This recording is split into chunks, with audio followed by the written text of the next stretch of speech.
Now, from the Signature Bank Studios,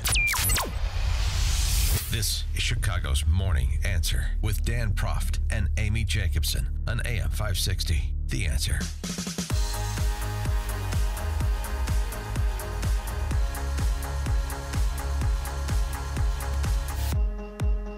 Top of the morning, Dan, and in for Amy J this morning is former ABC7 political reporter Charles Thomas.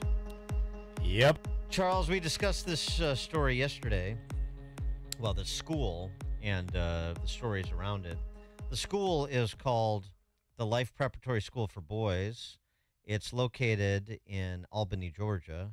It's founded by a young gentleman named King Randall I. And Uncover DC did a site visit and got a sense of what's happening there at the Life Preparatory School for Boys. Focuses on young black men and turning boys into men, young boys into men. And also, it was in the news because, unfortunately, it suffered an attack. The school did. Vandals destroyed a number of areas of the school, ripped sinks out of the walls, and so on and so forth. And so there's been an effort afoot, of course, to make the school whole and keep King Randall's work going forward.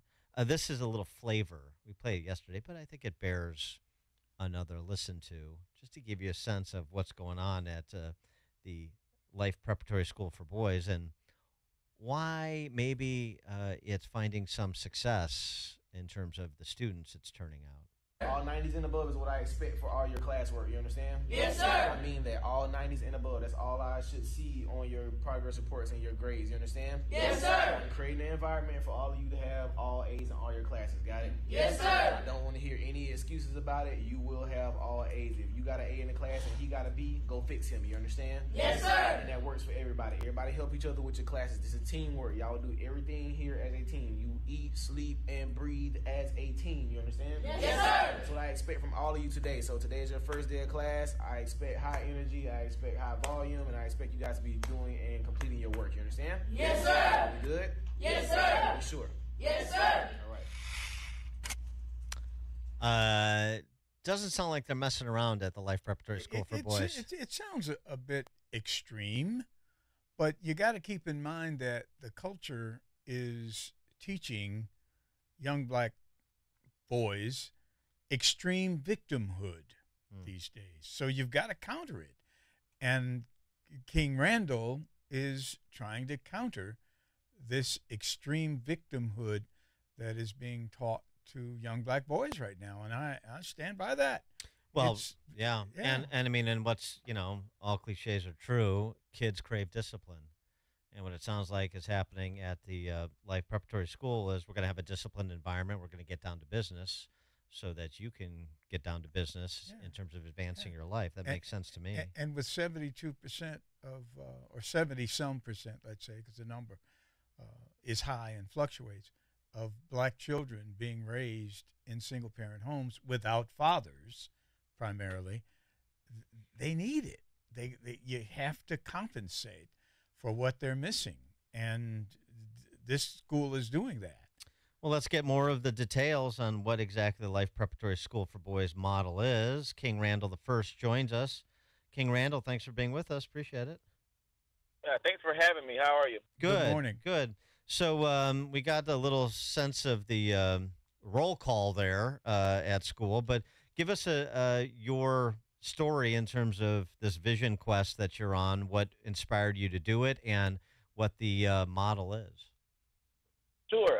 Well, the Extra Boys Life Preparatory School, it started in 2022. That's when the school opened. Our after-school program was birthed when I was 19 years old back in 2019. I started out teaching young men how to work on cars and work on houses, and also teaching them how to grow their own food and teaching them how to read. I started doing all these things because where we live in Albany, Georgia, is one of the poorest cities in the country, and a lot of our boys can't afford the true teaching that they need. On top of over 80% of our parents here in Albany are single moms, and our boys need some consistent father figures and mentors in their lives, not twice a week, not once a week, but consistent everyday teaching for them. And that's where we came in at. I decided to start this program out of my home. I didn't have a building. I didn't have any fancy stuff. I started out of my home with some tables I got somebody to give me and a small dry erase board I bought from Staples. And that's where we started at. And from there, we grew all the way to the school that we have now. In 2022, that's when we opened, and we had our first successful year this year. All of our students passed their Georgia Milestones test, and they've been growing. They've been learning how to read. All of our overweight students have lost weight. And, a lot of people hear the discipline and think the kids would hate it, but our kids, don't even want to go home half the time. Even with us disciplining them, they don't even want to go home because they get 3 full meals a day, somebody that loves them. They go on field trips. They're learning. They enjoy school at the end of the day. So that's just a brief idea of, who I am and what I do. How many students do you have at the school now? We have 9 students in our school. Our school is a free boarding school, so it's free of tuition. We take care of our students by donors only. We don't receive any government funding for our schools, so that way we can keep beating to our own drum and dancing to our own music, so to speak. So we have 9 students in our actual boarding school, and then for our after-school program, we have about 60 to 70 children. And where are you recruiting, the others? I assume you sound like you're pretty hands-on in terms of instruction, but other instructors and counselors, the rest of the staff, they're all from the area as well? Yes, all of our staff is from the area. Our headmistress, her name is Alex. She's a graduate from the University of Georgia, but she grew up in Albany, Georgia, like us. And also our other instructor is a classmate of mine.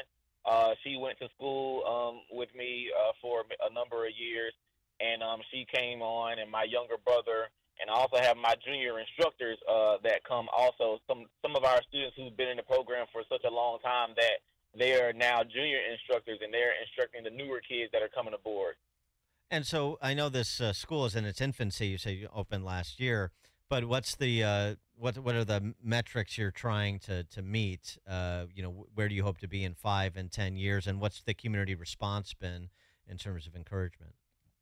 In 5 to 10 years, I hope to eradicate our public school system. I wish for every child to be able to go to a school where they're actually learning what they should know and not what the school systems nowadays are trying to indoctrinate our children with. I believe our children need to be learning manhood and even womanhood.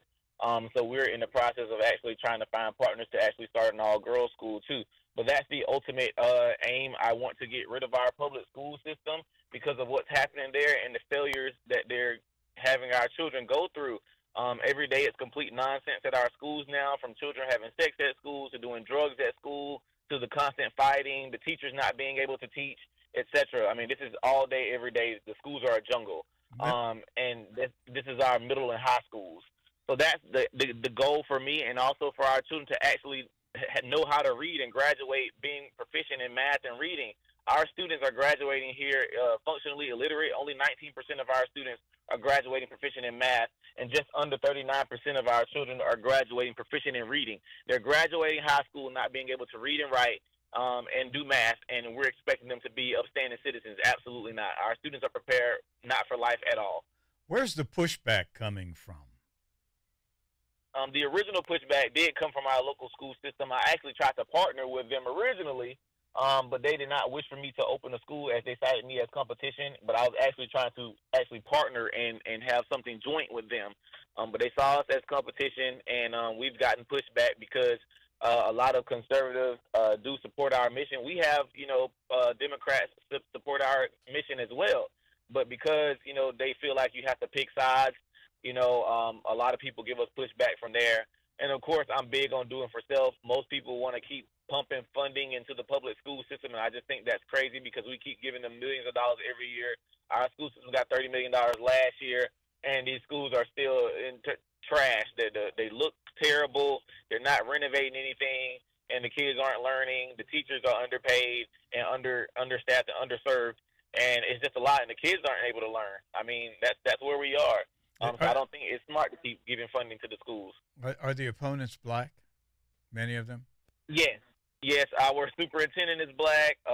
Most of the school board is black. Our city commission is black. Our fire marshals who did the inspections on our buildings are black, etc. Everybody is mostly black here. Our mayor is white, but he just got elected a couple of years ago. But for the most part, all of our pushback comes from people who look like me. I saw there were arrests made in the break-in that was described in that Uncover DC story, as well as you posted online about it. So what's the situation there? You had to hold these alleged offenders at gunpoint until police arrived, and the damage done to the school and what you're doing about it, how people can help. Sure. Yes, our students and I went to go play basketball at our school building, and one of our back windows was broken, and we entered the school and saw it completely destroyed. And if you want to go online and actually see the full story, I'm at New Emerging King on all social media platforms. But we saw the school completely destroyed, and when we walked in, I heard, noise. And I told my younger students to, go back outside and get back in the van and lock the door. And I went upstairs with two of my older students who would not leave my side. And we caught them in there, and I held them at gunpoint until the police got there. Fortunately, the police got there very quickly. I will say it was like they were maybe already around the corner. And they came very fast to the building, and they arrested the perpetrators. And by the way, what grades for the school here? These the school is students in what grades? Sure. The school starts in 6th grade. We start all students in 6th grade, and they will grow with us all the way through high school. So our students from last year are going to the 7th grade, and then we're planning to take a few more 6th graders coming in. And so the students that went with you and they saw this with you and they saw the assailants. So you sort of indicated the way it was described that maybe they weren't just looking to steal something. Maybe this was targeted because of what you're doing. Yeah, I mean, like I explained, I'm like, stealing stuff is different from destruction, because people who come to steal, they just come to steal. They might mess up a few things, but to pull sinks out of the walls, to smash all the glass on the inside of the building, to rip doors off hinges. I mean, it was just complete nonsense, throwing our pictures everywhere, destroying our school picture logos, and pulling baseboards off the walls, and throwing the fire extinguishers everywhere. I mean, it was just madness. It was madness. And what do parents, not just of the students, but parents, other adults that have now gotten wind of this school, what are they saying in Albany? For the most part, most people wish they could send their children to my school, and I honestly wish I had the funding to be able to take as many of them as possible, but I know it'll come soon. We're in the process of trying to start businesses for our school that we could, make money from, so we don't have to continue only using donors, so that way we can make just more money to be able to take care of tuition for our students, so that way we could take more kids, because more parents want their children to come attend with me, but I just don't have the capacity, space, or the funding for so many.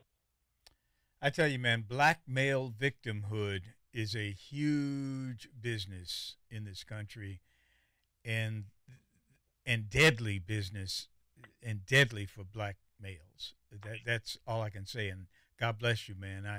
I hope that you're able to persevere, because Right. there are a lot of people out to stop you who have been profiting on black male victimhood.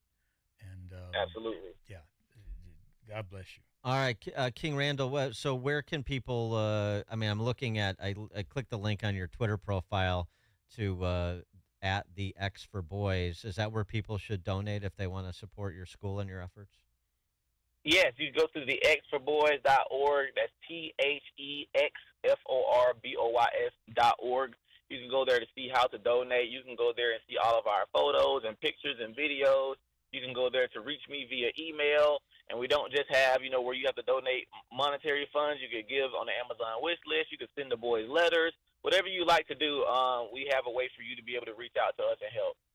All right, King Randall the First. He's a community shifter, as he described himself, founder of the Life Preparatory School for Boys in Albany, Georgia. Again, the xforboys.org is where you can support and communicate. King Randall, thanks so much for joining us. Godspeed with the work that you're doing down there. Thank you for having me. All right, and he joined us on the Turnkey.Pro answer line. There's only one radio show in Chicago talking about today's biggest stories and telling you what they really mean. That show is this one. Chicago's Morning Answer on AM 560. The Answer.